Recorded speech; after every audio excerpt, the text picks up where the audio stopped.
What's up YouTube? I'm Yaji, and today I'm bringing you guys the 5 mistakes that the average Overwatch player makes. So let's get right into it.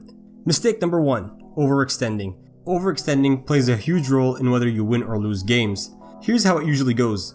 A teammate usually goes past safe bounds because they're feeling overconfident and or greedy, and then ends up getting picked.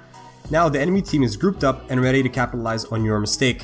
Now your team has to either stall long enough for you to get back or they lose the fight. Either way, you're at a disadvantage now.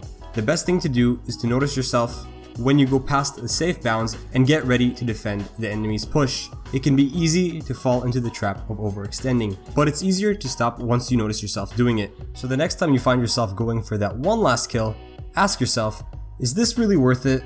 Mistake number 2, staggering.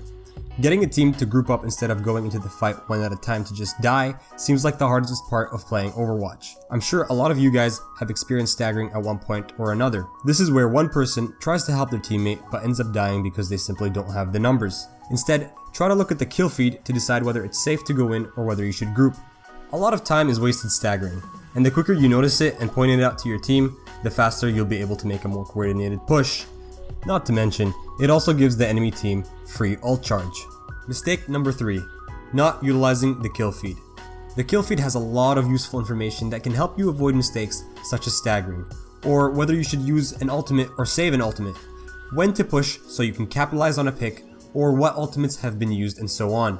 Try to make it a habit to notice everything that happens in the kill feed. The more information that you have means you can make more informed decisions, and as a result that allows you to make more meaningful plays in a match. As Sombra puts it, information is power. Mistake number 4, counter picking, or not enough of it. Even though you're able to switch heroes during the game, a lot of people tend to forget that. Each hero has a counter, or multiple counters, and picking a hero that counters an enemy hero increases the odds of winning that fight. An example would be playing Pharah against a Junkrat, or a Reaper against a Winston, or even a Zarya versus a Diva. The game is balanced around hero counters. In fact, I'd say that hero counters are more important than focusing on what the meta is. All you have to do when picking a counter is to make sure that you can play it at a decent level. It doesn't take much to counter a Winston versus Reaper, since that's what he's built to do. And finally, let's move on to number 5, jumping too much. Jumping seriously puts you at a disadvantage when it comes to dueling or trying to run away. It increases the odds of you getting shot. It's a hard habit to stop since we're so used to hitting that spacebar. In most scenarios, jumping makes your movement extremely predictable since you can't change the direction you're jumping in due to momentum. Try to notice how often you jump. For me, I jumped every time I took a shot, and I ended up losing a lot of duels and got randomly shot because I was an easy target due to jumping. Instead of jumping, try strafing unpredictably.